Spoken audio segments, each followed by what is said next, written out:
dio a conocer el informe sobre homicidios de la Subsecretaría de Prevención del Delito con los crímenes registrados durante el primer semestre de este año.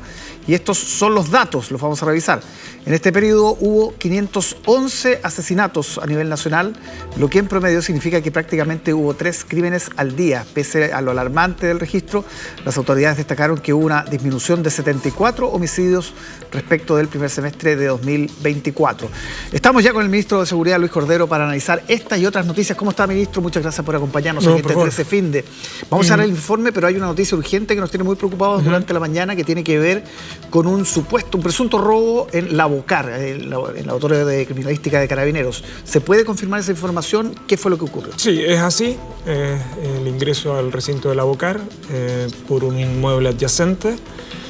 En estos momentos se encuentran desplegados todos los medios bajo las instrucciones del Ministerio Público, además de las investigaciones internas que se están realizando. Eso es lo que puedo señalar sobre esto que ocurrió esta mañana. Ya, ¿robo de armas? No tenemos antecedentes sobre eso y en cualquier caso se está haciendo la evaluación de qué fue eventualmente lo que pudo haber sido objeto de sustracción. Ya, ¿hay registros de esto? Hay registros. ¿Cuántos sería?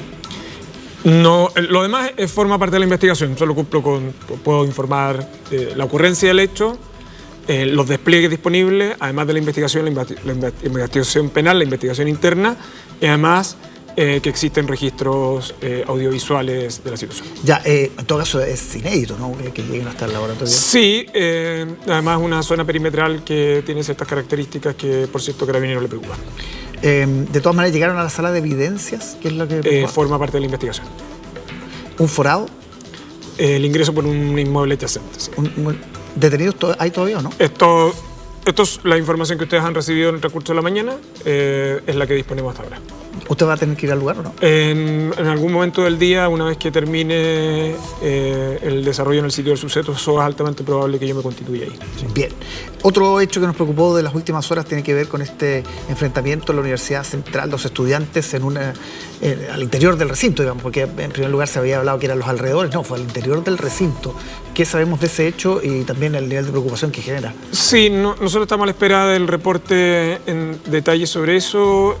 La violencia dentro de centros educativos, no solo escolares, sino que también universitarios, es un asunto del cual hay inquietud, una inquietud que además compartimos con el Ministerio de Educación, sobre todo porque hay una cierta identificación de preocupaciones sobre aumento de violencia en centros educativos. Esta es una manifestación de ello.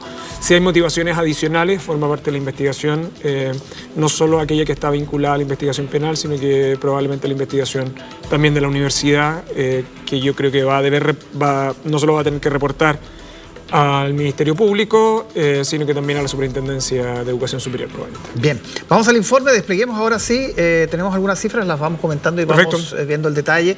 Estábamos hablando de 511 asesinatos a nivel nacional, lo que en promedio significa que prácticamente hubo 3 crímenes al día. Esa cifra ya genera alarma, ministro. Sí, por cierto, pero a ver, todo homicidio es una situación violenta, compleja y que genera impacto en los lugares donde esto ocurre. Sin embargo, también es conveniente señalar que esta es la cifra más baja que nosotros tenemos desde el año 2020 aproximadamente para el primer semestre.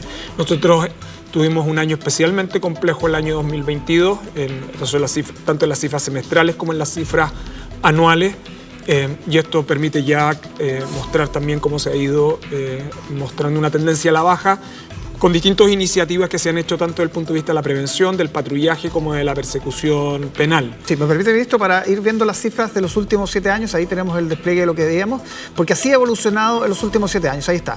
Tras el pic que se alcanzó el año 2022 de 660 homicidios, la curva ha ido en descenso, pasó de una tasa de 3,3 asesinatos por cada 100.000 habitantes, se llegó a una tasa de 2,5 en este 2025, que me parece lo que se destaca en este caso. Así es, y esto tiene que ver esencialmente con los tipos de estrategias. Recordar además a quienes nos ven que estas son las cifras del Estado de Chile, no son las cifras del gobierno. y esto es producto de una iniciativa que es el Observatorio de Homicidios, que tiene por finalidad reunir en un solo lugar las distintas fuentes de información que existen en el Estado, tanto de Carabineros, la Policía de Investigaciones, el Ministerio Público, el Servicio Médico Legal, incluye también aquella que proviene del Servicio Nacional de la Mujer, el de Reinserción Juvenil y los datos sanitarios que están asignados también a la Subsecretaría de Salud Pública. ¿Por qué hago este énfasis?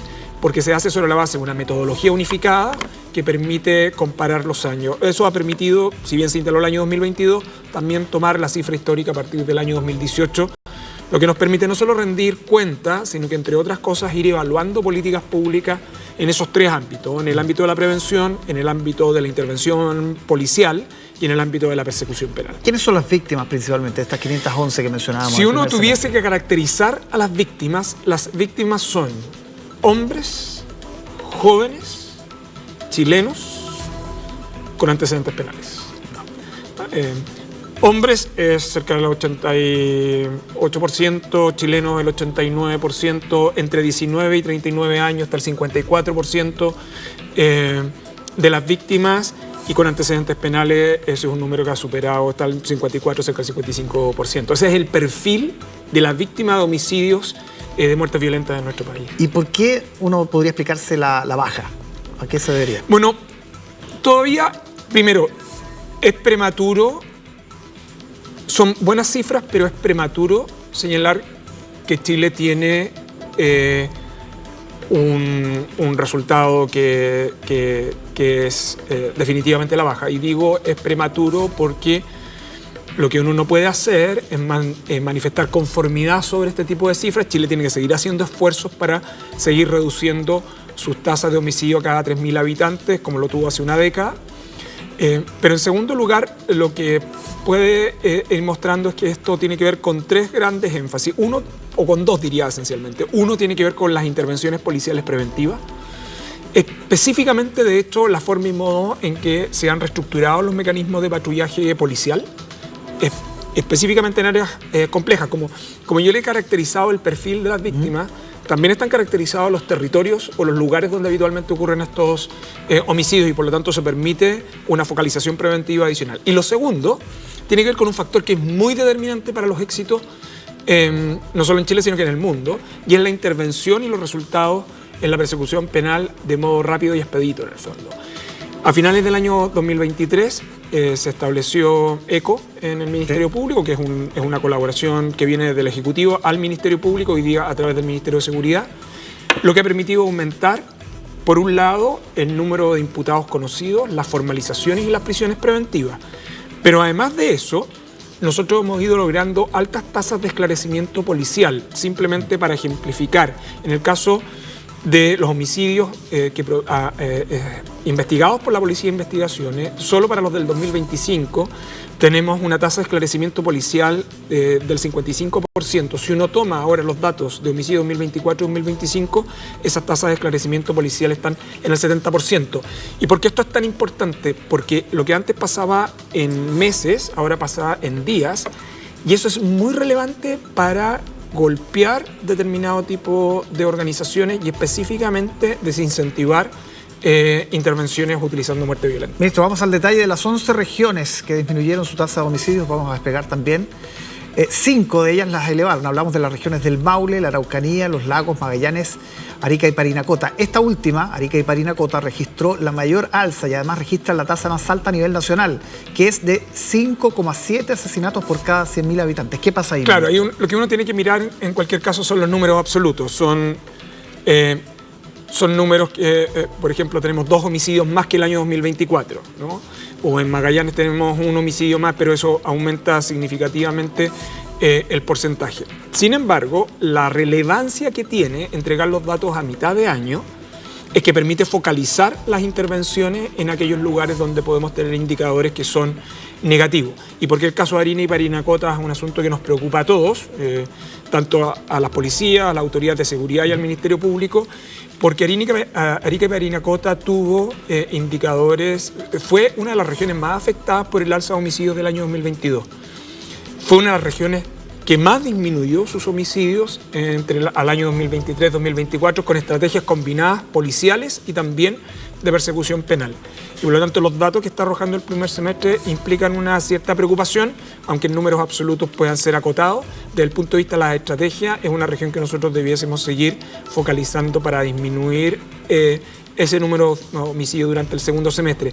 Por lo sensible de la zona, por el precedente que tiene y porque ha sido una de las regiones donde el combate al crimen organizado ha sido más tenaz por parte de las policías y el Ministerio Público. Hay varios expertos que hoy día en el Mercurio plantean que estas cifras también hay que mirarlas con lupa por dos cosas, que no se considera los asesinatos frustrados ni tentados, las tentativas, digamos, y lo otro es que no habría que descartar, dice por ejemplo Felipe Arboe, ex subsecretario, que la disminución responde al sometimiento de bandas locales de parte de bandas de crimen organizado. Sí, una de las características centrales que tiene el informe es que entrega información detallada y desglosada, de modo que discutamos políticas públicas con evidencia, ¿no? Yo creo que la invitación a todas aquellas personas que emiten opiniones sobre este tipo de asuntos es que primero miren la evidencia y después desarrollen sus impresiones. ¿Por qué eso es tan relevante? Porque todas las políticas públicas que el país está orientando está en función de estos datos. En segundo lugar, por el tipo de perfil de homicidios y de tipo de organizaciones que en el país se han desenvuelto, nosotros no tenemos evidencia de la última afirmación. De hecho, el Ministerio Público tampoco ha hecho referencia a ese punto. Que hay una suerte de paz romana. Entre otras cosas, por el tipo de organizaciones que el país tiene. Hay otro tipo de fenómenos criminales que están sucediendo, en el caso de la región metropolitana en particular, y que la Fiscalía ECO tiene muy monitoreada conjuntamente con ambas policías. Por cierto, hay algunas de esas cosas de las cuales yo no podría conversar en público porque forman parte de las estrategias policiales y de inteligencia en la actualidad. Pero lo segundo es que solo vuelvo a recordar, el país tiene desarrollado el informe consolidado de homicidio bajo una metodología para los homicidios consumados, porque es la metodología internacional para medir muerte letal, sí, ¿no? ¿Existen datos disponibles para homicidios frustrados? Sí, y tentados sí. Por una serie de razones esos homicidios metodológicamente se sacan de este tipo de informes. Claro. Pero otra cosa distinta es que sí se consideran para efectos, sobre todo, de las intervenciones policiales preventivas. De nuevo, discutamos sobre los datos, que está la metodología consensuada por el Estado de Chile. Si uno quiere hablar de homicidios frustrados y tentados, conversemos de ello, sí, pero no a propósito de esta información, que otro tipo de asunto. Veamos otros datos. Casi la mitad de estos homicidios fue mediante el uso de armas de fuego, casi un 45,8%. Y en relación a las víctimas, el 58,7% de ellas registraban condenas previas. Prácticamente 1 de cada 3 estaban asociadas al crimen organizado. ¿Qué nos dicen estos datos? Hay varias cosas interesantes. Las armas de fuego siguen siendo el principal medio utilizado. La que sigue es el arma cortopunzante. Ese es el promedio nacional. Uno tiene una distribución que es distinta. En la región metropolitana ese porcentaje es un poquito mayor. En el caso de la zona sur, el porcentaje más significativo es de arma cortopunzante. El primer dato lo que refleja es por qué tenemos que seguir persistentemente en la política de fiscalización de armas de fuego. Hay que sacar armas de circulación. Eso es lo que sigue demostrando ese enfoque. El segundo, que está vinculado a condenas previas, este número aumentó, estaba en torno al 51%. Y estamos hablando de condenas. Si nosotros consideramos, ese es el perfil de víctimas de la cual hablábamos, si consideramos sus antecedentes penales, todavía ese número sería mayor. Pero también tiene que ver mucho con el tipo de víctima y el contexto en que esas muertes ocurren. Y el tercero es que ocurre en el contexto de crimen u organización criminal. Ese 32% es menor al que teníamos en los semestres anteriores, pero sigue mostrando que 1/3 de los homicidios está vinculado a ese tipo de crímenes, pero lo relevante de ese número es que ese es un número que viene también mostrándose a la baja. ¿Por qué puede estar pasando eso? Puede estar pasando esencialmente por la estrategia del Ministerio Público y de las policías de mirar determinado tipo, los homicidios como fenómenos criminales más globales y no exclusivamente investigaciones singularizadas. Bien, ministro, nos queda un par de minutos para hacer un par de preguntas distintas al informe. Se conoció finalmente la decisión del Tricel de dejar fuera a Daniel Jadue de la carrera parlamentaria. ¿Cómo impacta eso? Algunos dicen que de alguna manera favorece a Yaret Jara, que nunca quiso tenerlo, le dijo que se dedique a preparar su defensa judicial. Yo, por las razones del cargo que desempeño y la posición que tengo, no puedo opinar sobre este punto, y especialmente porque es una contingencia electoral respecto a la cual en mi condición de ministro de Estado y particularmente ministro de Seguridad resulta improcedente que me pronuncie. En el fondo hay una sentencia del Trícel y esa es la sentencia donde hay una interpretación de una regla constitucional y legal, y sobre eso creo que lo demás... ninguna autoridad del gobierno puede pronunciarse sobre este punto, creo yo. Ya, y lo otro, tuvimos debate esta semana. Sí. ¿Echó de menos algo en las propuestas de los candidatos en materia de seguridad? No hubo tanto, dicen algunos que hubo más ruido que carne, hubo poca sustancia. ¿Sabe lo que pasa? No lo digo. No, sí, no, hay un punto que no es menor. Yo sé que, mire, los tres temas que deciden las elecciones en los últimos 5 años en el mundo son seguridad, migración y costo de la vida. En materia de seguridad nosotros hemos venido discutiendo hace mucho rato. Buena parte de la agenda del gobierno que ha implementado en términos de aumento de presupuesto, fortalecimiento institucional y reformas legales significativas es producto del acuerdo del gobierno con la oposición. Y definitivamente mirar a la seguridad como una política de Estado y no simplemente contingente, lo que algunos podrían probablemente echar de menos, yo más bien lo miro desde la perspectiva que en los temas centrales hay un acuerdo relativamente transversal en los temas que hay que hacer, en lo que se está ejecutando y sobre todo las proyecciones que vienen hacia adelante. En la prevención, factores de riesgo, en el control preventivo, particularmente patrullaje policial, en el aumento de la eficacia en la persecución penal y en la gestión penitenciaria, que también es un factor relevante. En esos 4 temas, yo creo que en general, aún con discursos altisonantes, más o menos, yo creo que en el país hay consenso. Y en algún sentido, lo que algunos echan de menos, creo que da cuenta de que de a poco encauzamos esto como una política de Estado, que es la manera que deberíamos enfrentarlo. Ministro Cordero, muchísimas gracias por acompañarnos acá en T13 Finde. Muchas gracias. Que esté muy bien. Vamos con Leandro Fonseca, que tiene más antecedentes de este robo a la vocal, que ha sido confirmado también por el ministro acá en esta entrevista. ¿Qué es lo que robaron al interior? ¿Se tiene claro eso? Mire, vamos a escuchar inmediatamente al general Velasco, que está entregando declaración. Las primeras pericias por parte justamente del mismo Lavocar, las pericias criminalísticas, señalar que al momento no habrían armas de fuego sustraídas, no obstante el mismo laboratorio va a realizar un arqueo y una revisión del total de las armas y el catastro de evidencias que existen en este lugar para tener plena certeza de lo que pudiese haber sido sustraído, pero por el momento señalar que no habrían al momento armas de fuego sustraídas. No obstante, dada la gravedad del hecho, porque así lo tomamos como muy grave, tenemos que realizar un registro de toda aquella evidencia que existe en el laboratorio. General, una consulta. ¿En qué sector ingresaron? Mire, por tratarse de una investigación que está en curso, yo no puedo señalar detalles, pero sí estamos trabajando de forma acuciosa para determinar quiénes están involucrados en este gravoso hecho. General, estamos en vivo y en directo para Tele13 Finde. Una consulta. Entonces, por el momento no se ha confirmado ningún robo en el interior de las dependencias de la vocal. Mire, por el momento, ¿qué lo podemos señalar? Efectivamente, hubo terceras personas que efectuaron un forado en una dependencia del laboratorio.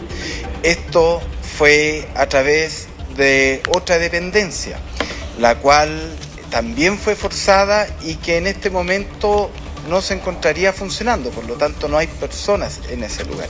Y es a través de este segundo inmueble que habrían ingresado a través de 2 forados, la primera muralla de este otro inmueble y posteriormente a través de otra muralla que existe en la Vocal. Pero insistir, estamos trabajando, es un hecho grave para Carabineros de Chile, no obstante señalar e insistir que al momento no hay armamento sustraído, no obstante vamos a efectuar un registro minucioso de cada una de las evidencias existentes en este laboratorio. Pero ¿sí va a parar el forado a la sala de evidencias de la Vocal? Mire, yo no puedo realizar detalles, indicar detalles al respecto, porque entiendan por favor que hay una investigación que se está realizando en estos momentos. Por lo tanto, no puedo entregar detalles. Lo que sí les puedo señalar que se va a hacer un registro minucioso de toda aquella evidencia existente en el laboratorio de Carabineros. General, la pregunta era porque el ministro Cordero estuvo hace escasos minutos en Tele 13 Finde y ahí confirmó el forado y también un robo en el interior, por eso le preguntábamos, entonces no podemos confirmar eso todavía. Mire, existe un forado, pero lo que nosotros necesitamos determinar en este momento es si hubo alguna sustracción de algún elemento, de algún objeto desde el interior del laboratorio. Pero vuelvo a insistir, por el momento no hay sustracción de armamento de fuego. Y eso es importante señalarlo. No obstante, vamos a tener que efectuar una revisión minuciosa y detallada de cada uno de los elementos existentes en el laboratorio. ¿Y otros elementos aparte de armas? Es que entiendan que más allá de las armas, un laboratorio puede tener distintos tipos de elementos existentes. Por eso necesitamos, una vez que trabajen los equipos periciales en el lugar, realizar la revisión y un catastro de cada una de las cosas existentes acá. No solamente, no estoy hablando de evidencia, sino de cualquier otro elemento que pudiese haber sido sustraído. Pero hay cámaras sensibles, ¿no? No estoy hablando de información sensible, estoy hablando de cualquier elemento que pudiese haber sido sustraído desde el interior. General, viendo las cámaras, viendo cómo ingresaron, ¿ustedes sospechan dónde querían ir estos delincuentes realmente? Mire, todos los antecedentes que nosotros manejamos en este momento y la principal hipótesis que con las pocas horas del proceso investigativo que llevamos se trataría de un hecho común, de delincuencia común. No obstante, Carabineros de Chile ha determinado la incorporación de todos sus estamentos especializados, como asimismo del inicio de los procesos administrativos que correspondan y por supuesto en el trabajo con el Ministerio Público que estamos realizando desde el primer minuto. ¿Bajo qué resguardo se encuentran las armas que están en el interior del laboratorio? Existen los resguardos necesarios y atendiendo que se trata de un laboratorio, existen resguardos y procesos de seguridad que corresponden a un laboratorio como con las características del laboratorio de Carabineros. General, ¿cómo estaban vestidos? ¿Cuántos hombres eran? Mire, eso es parte del proceso investigativo, no puedo señalar detalles, lo que sí les puedo señalar que los equipos están trabajando intensamente desde el primer minuto que tomamos conocimiento de este grave suelo. Según los registros, ¿cuánto tiempo les tomó justamente entrar, estar dentro? ¿Cuánto tiempo estuvieron dentro también del departamento de criminalística?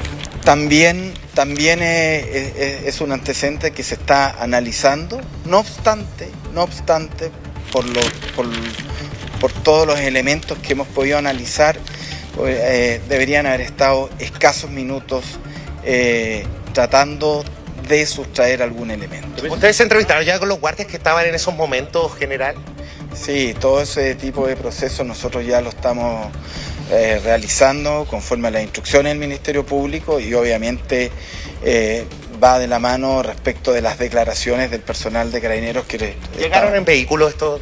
No puedo señalar ningún detalle porque es parte del proceso que estamos realizando en estos momentos. Lo que sí, estamos trabajando intensamente en la búsqueda de aquellos responsables. General, ¿cuál es la lógica de que el mismo Labocar esté investigando este hecho independiente que Fiscalía determina eso? Pero ¿por qué no lo investiga Policía de Investigaciones, por ejemplo? La verdad que esa es una determinación que es del Ministerio Público. Y el Ministerio Público determinó que Carabineros de Chile se hiciera cargo y responsable del proceso investigativo. Bueno, ahí estamos escuchando las declaraciones del general Velasco, por supuesto, con bastantes dudas todavía respecto a esta situación, una situación muy anómala. Ahora vamos a escuchar al fiscal a cargo de esta investigación. Buenas tardes. Buenas tardes. Fiscal Cristian Meneses de Bien, la Leandro Fiscalía Fonseca Central. sigue recabando más antecedentes de este robo. Ya hay varios hechos confirmados aquí también por el ministro Cordero. Hubo un forado, está en evaluación si es que hubo robo de armas. Hay varios detalles que todavía se tienen que aclarar. Nosotros hacemos una pausa y hay más informaciones en T13 Fin del regreso.